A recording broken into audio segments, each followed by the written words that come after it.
What's up, YouTube? So before we get started with this video, on first take, they're going to be talking about the first matchup between Zion Williamson and LeBron James. So this video is about 2 weeks old, but I never really had a chance to speak on it, so I'm going to do it now.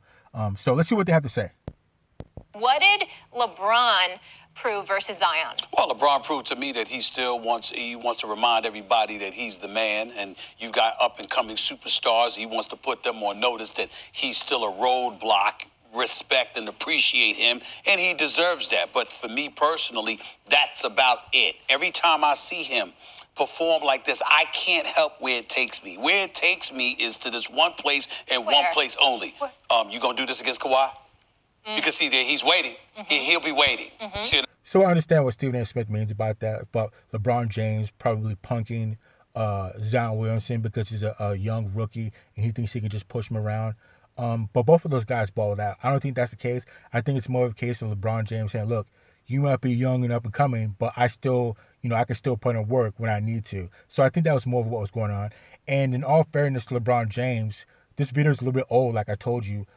So since then, the Lakers beat the Clippers and they beat the Milwaukee Bucks. So LeBron James has been definitely putting in work and he beat Kawhi Leonard. So let's continue.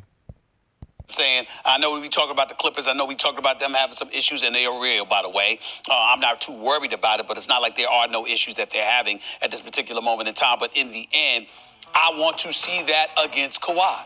I want to see that against an experienced veteran and a champion who has put you on notice that he's coming for you. He's coming for the crown, because we all know outside of Max Kellerman, anytime somebody talks about Kawhi, we got to bring up the fact that there was no KD and Klay Thompson got hurt, and he wouldn't be the champion if those two dudes, or at least as far as I'm concerned, even if just Klay was healthy, even without Kevin Durant, I believe the Golden State Warriors would have beaten the Toronto Raptors. So we look at Kawhi Leonard, and Kawhi Leonard recognizes that despite the fact that he is clearly great and he's one of the top 5 players in basketball and he's a 2-time champion, a 2-time NBA Finals MVP, we still look at him and say, all right, but who did you go against? Okay? So as a result, he comes into L.A., got the commercials, he putting everybody on notice, especially LeBron, I'm coming for you.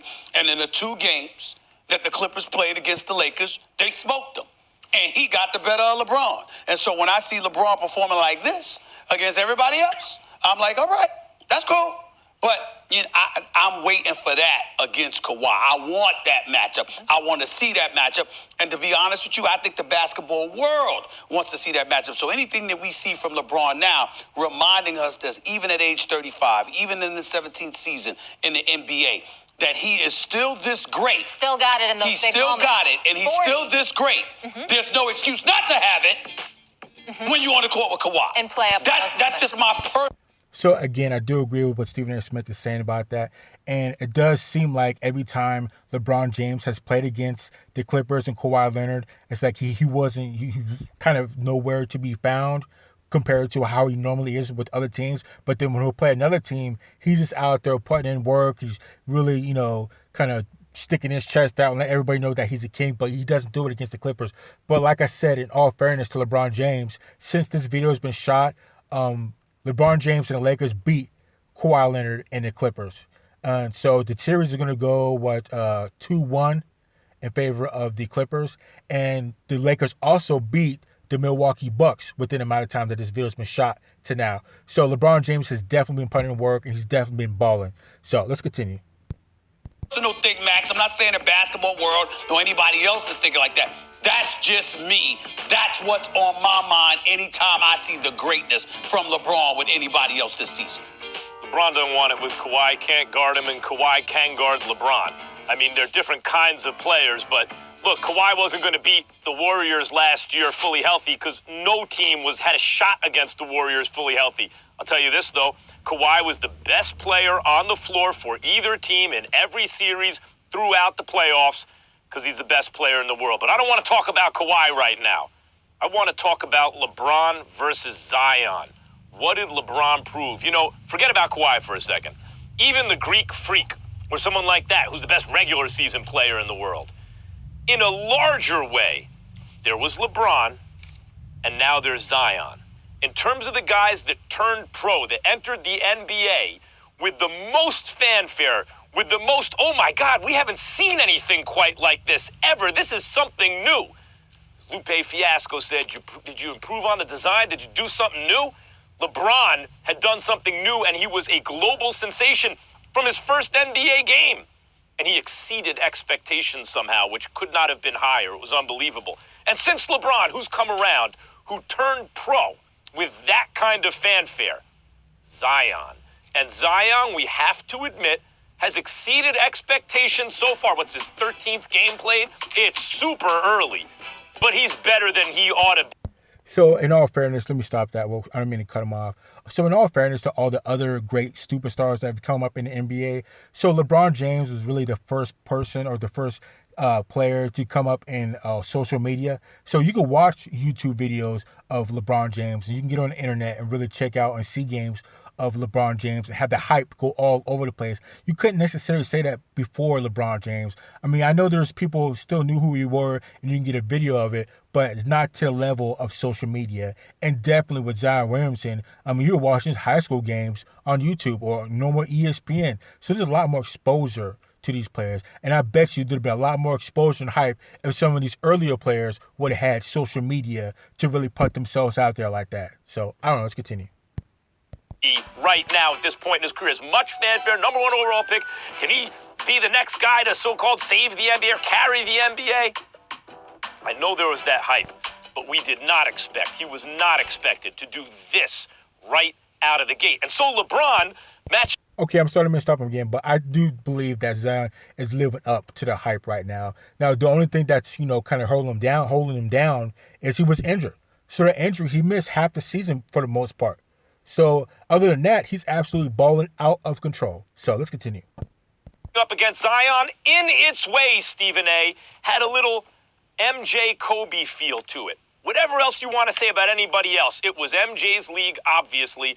And there was this new kid who came along, and people said, oh, kind of just like Jordan. Maybe it'll be his league one day. And when MJ played Kobe, even when Kobe was a young player, Kobe wanted to go at him, and MJ wanted to show him it's still my league. And LeBron yesterday seemed motivated against Zion, this phenom, who got to the line, 19 times yesterday? He wanted to show him, this is my league. I'll say this about Zion. I'm not talking about stylistically. He gives me the feeling more like Shaq. Here's this unstoppable physical force. As a rookie, no one can stop him. But in the larger sense, in the imagination of the NBA world, there was LeBron, now there's Zion, and LeBron wants to let him know. Well, Max, first of all, I know you. Yeah, again, I can understand that. I see that's how it was between those two. So again, I don't really see it as LeBron James trying to punk Zion Williamson because, he's a rookie and he can do that, but he won't do that against Kawhi Leonard and other top-notch teams, even though, like I said, this is an old video, and LeBron James has beat the Clippers and has beat Giannis Antetokounmpo and the Milwaukee Bucks. But I think it's more of LeBron James saying, like, look, you're up and coming, but I can still teach you a thing or two, because I'm still balling out of control. So I think it was more of that than anything. But to tell you the truth, both of those guys absolutely balled out. I mean, they absolutely killed it. And especially for Zion Williamson, for being a rookie, the type of numbers that he put up against a guy that says he's the GOAT. Yeah, Zion Williamson definitely did a good job. But at the same time, LeBron James definitely held his own and let him know, look, I haven't gone. I'm not gone anywhere. So, I don't know. Let's continue. LA got the new haircut, fresh haircut, by the way. Congratulations on that. Here's the deal, Max Kellerman. Why don't you stop lying? The fact of the matter is that you were one of the people that predicted that Zion was going to do exactly what he's doing this year. He's averaging 23 and 7. You were talking about him averaging over 20 a game, nearly 10 rebounds a game. And we highlight, you always said this guy was going to do this immediately. And here's how I can tell you this, because we can prove it. The veracity with which he plays, the aggression with which he plays, and the fact that there is no Anthony Davis there, and there were minimal expectations for the Pelicans. He was going to be one of the top two offensive options. Being 19 years of age, he was going to have that energy. And so because of that, combined with the way that the game is played today, the pace of the game, the opportunities to score, more offensive possessions, et cetera, none of us sat here and said that Zion was going to average less than 20. We actually sat up there and said, you know what? Just from the free throw line alone. Last night, for example, he's at the free throw line. What do he have?